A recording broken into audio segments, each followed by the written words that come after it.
Era o mínimo que podia ser feito. No dia do aniversário de Maria da Penha, mulher que tem uma história de violência doméstica de gênero, em que o judiciário nada ou pouco fez para protegê-la e, por isso, deu nome à Lei de Proteção às Mulheres, o presidente do STF, Luiz Roberto Barroso, pediu desculpas à vítima. Um pouco de justiça é melhor do que nada, né? Vamos ouvir as informações com a nossa Daiane Oliveira aqui no plantão. Vamos lá.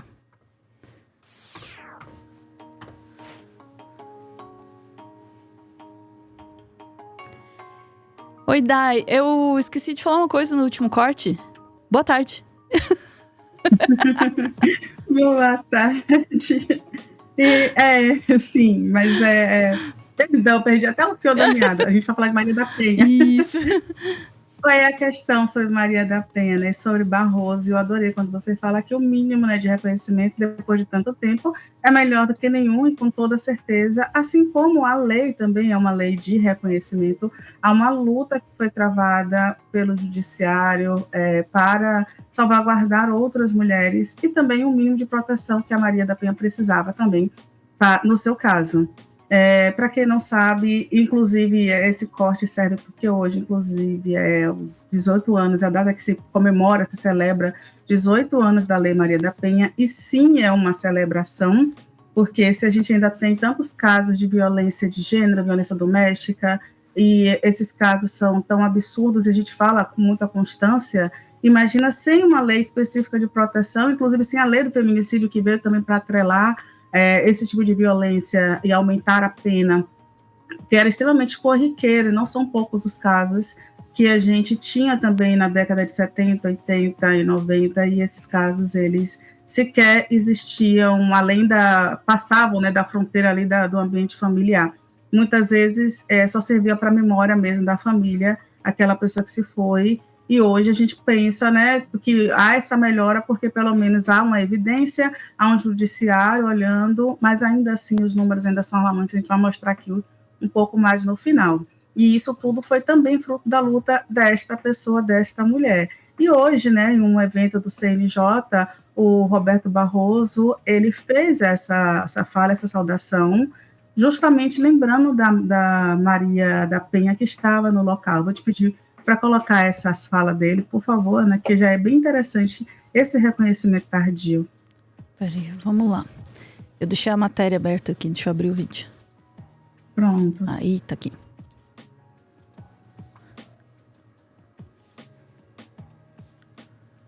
Eu gostaria de dizer a Maria da Penha, em nome da justiça brasileira, é preciso reconhecer que, no seu caso, ela tardou e foi insatisfatória. E, portanto, nós lhe pedimos desculpas em nome do Estado brasileiro pelo que passou e pela demora em punir os culpados.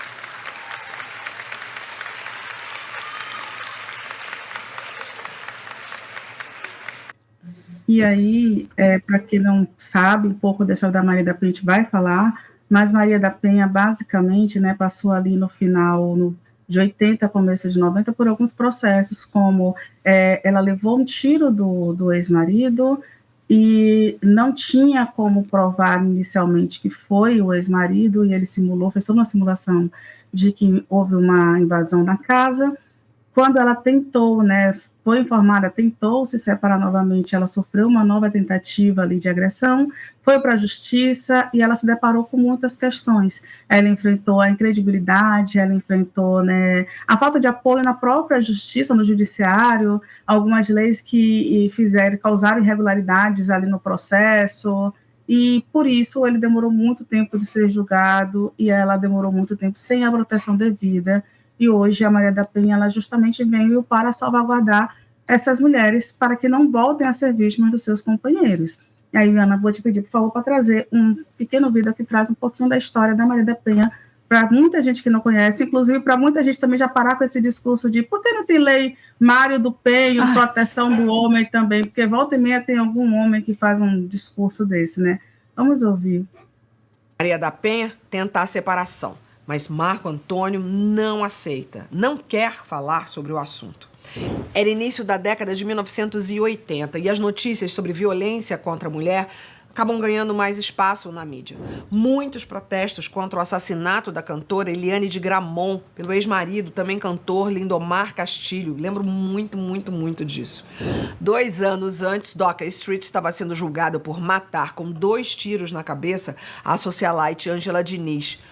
O medo de Maria da Penha só aumentava. Ela tinha 38 anos, uma vida profissional a pleno vapor, quando recebeu um tiro nas costas enquanto dormia em 29 de maio de 1983. O autor da tentativa de assassinato era o marido Marco Antônio. Acordei de repente com um forte estampido dentro do quarto. Abri os olhos, não vi ninguém. Tentei me mexer, não consegui. Imediatamente fechei os olhos e só um pensamento me ocorreu. Meu Deus, o Marco me matou com um tiro. Um gosto estranho de metal se fez sentir forte na minha boca, enquanto um borbulhamento nas costas me deixou perplexa. Maria da Penha sobrevive ao atentado com a ajuda dos vizinhos, mas fica paraplégica. Marco se fez de vítima, rascou o pijama, pôs uma corda no pescoço e disse para a polícia e para os vizinhos que foram socorrer Maria da Penha que havia sido atacado por bandidos, uma versão que depois foi desmentida pela perícia. Maria da Penha volta para casa de cadeira de rodas e passa a viver com as novas regras da casa impostas pelo marido. Ela não podia receber amigos ou familiares sem a autorização dele, uma espécie de cárcere privado. Não temos outro nome para isso. O alerta sobre a versão mentirosa de Marco Antônio em relação ao suposto atentado veio de uma das ajudantes. Ela revela que viu Marco Antônio limpando uma arma de fogo quando serviu um café para ele. Maria da Penha custou acreditar, mas aos poucos foi juntando as peças daquele cruel quebra-cabeça. Ela não podia aceitar que o pai de suas filhas, na época com idades de 7, 5 e 2 aninhos, quisesse matá-la.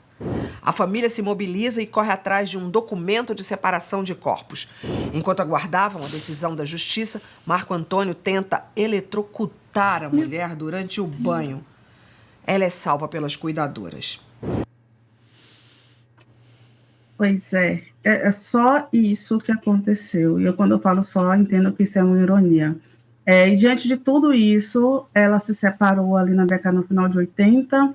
Esse processo, quando ela levou o tiro de espingarda, no final de 80, não, perdão, ela levou o tiro de espingarda, que foi o primeiro, o tiro, né, a primeira tentativa de homicídio, isso foi em 83, e ela solicitou ali a separação, depois, né, ela voltou para casa e posteriormente solicitou a separação. Nesse dia que ela tentou, que ela foi quase, né, sofreu a segunda tentativa de homicídio, quase foi eletrocutada, ela pegou as filhas e conseguiu sair de casa com a ajuda dessas pessoas e viveu fugindo. Em 94, esse processo ainda estava correndo. Então, 11 anos depois do primeiro tiro que ela tinha levado, esse processo ainda corria na justiça, e ela lançou um livro falando que sobreviveu a essa tentativa ali sobreviveu a uma tentativa de morte, né?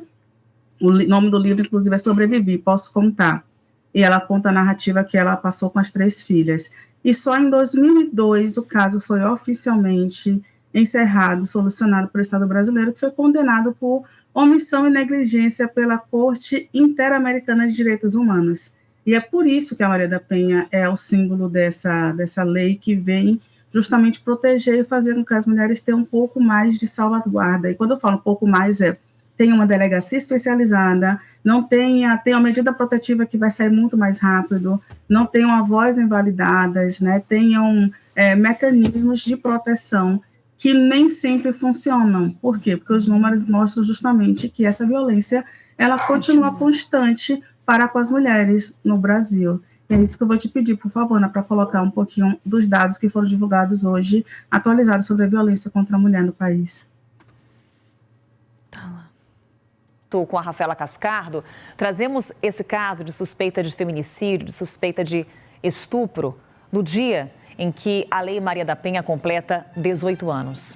Trazemos mais dados do Conselho Nacional de Justiça que acendem alertas aqui no Brasil.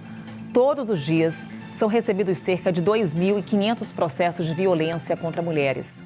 Mais de 380 mil foram registrados na Justiça brasileira em apenas 5 meses deste ano.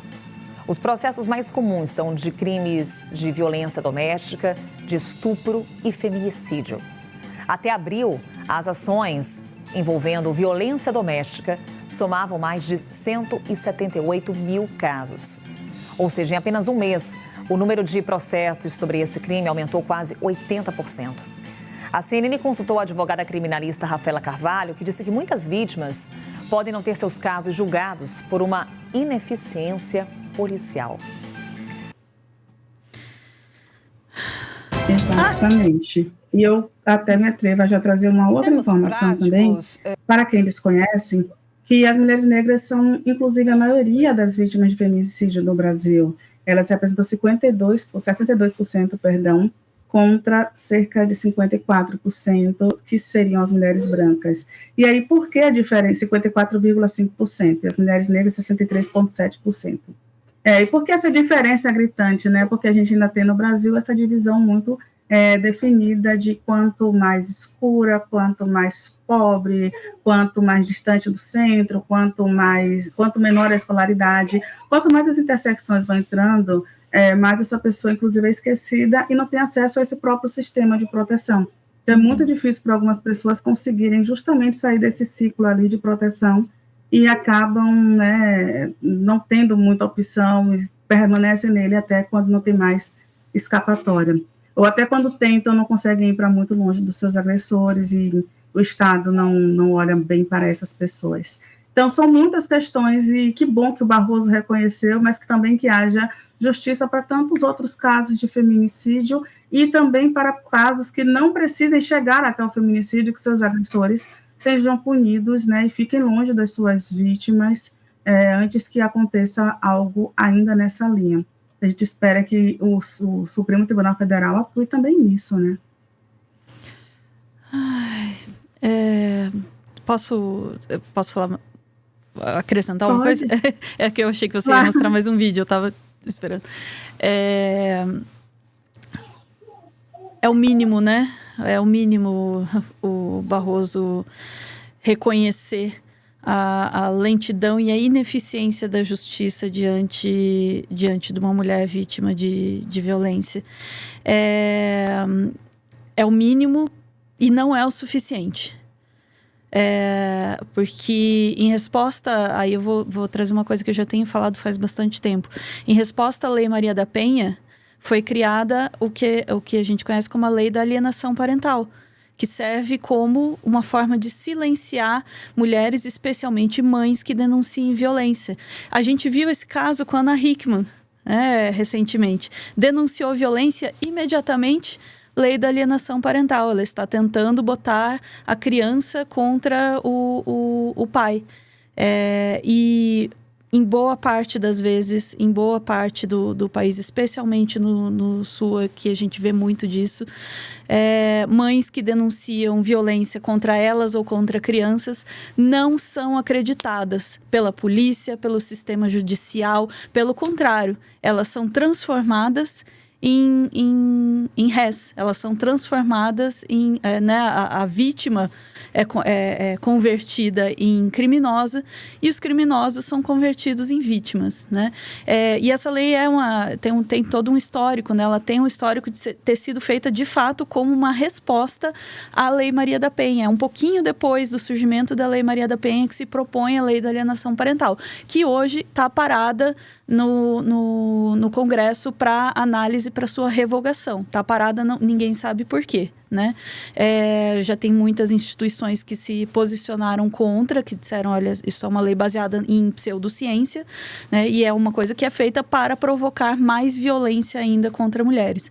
E continua lá. Além disso, a gente tem todos os mecanismos que a própria Lei Maria da Penha institui, muitas vezes, como você falou, Dai, não funcionam. A mulher denuncia e ela é dada como louca, como mentirosa, né? Como está inventando coisa, o que ela tinha bebido, o que ela estava usando, né? Ela fez alguma coisa para provocar, né? Então, todas as salvaguardas que a Lei Maria da Penha proporciona, muitas vezes não são colocadas em prática. A gente tem parâmetros de julgamento de gênero, né, de perspectiva, julgamento com perspectiva de gênero, determinadas pelo Conselho Nacional de Justiça, que não são aplicadas, né? As mulheres, quando entram na justiça contra, né, criminosos, elas são julgadas sob uma perspectiva machista, que considera tudo que elas dizem como histeria, como mentira, enfim.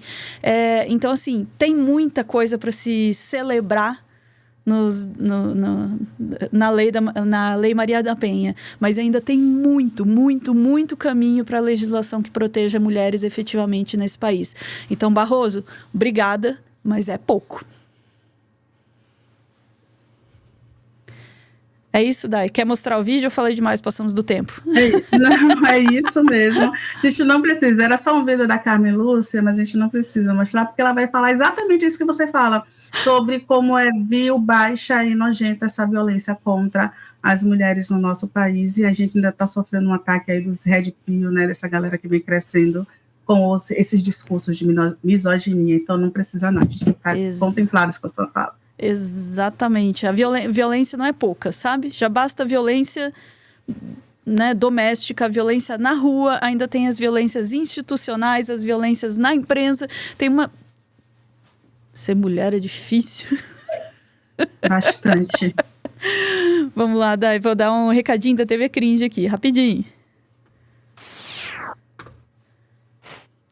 Muito obrigada por ver esse vídeo até o final. Eu gostaria de aproveitar essa oportunidade para convidar você para conhecer a nossa TV Cringe Brasil, tá aqui na tela. Nosso segundo canal aqui no YouTube. A gente está lá começando tudo de novo para levar nesse lugarzinho novo os nossos vídeo ensaios, vídeo colagem, vídeo TV dos anos 90, tudo junto e misturado para falar de ciência, de história, de cultura, de arte, de entretenimento, tudo que nos move, que faz ferver as ideias. Hoje, às 9 horas da noite, estreia esse vídeo aqui, o Apocalipse segundo os cientistas. Tem muita gente aí prevendo o fim do mundo e dessa vez, acredite ou não, não são os religiosos, não é aquele cara na rua com a plaquinha, sabe? O fim está próximo. Não, são cientistas mesmo, cara. Isso é muito mais assustador. Hoje, às 9 horas na TV Cringe, você pode nos acompanhar lá, seguir e tudo mais, mas só se você quiser. Beijo, gente. Chat, a gente volta em instantes.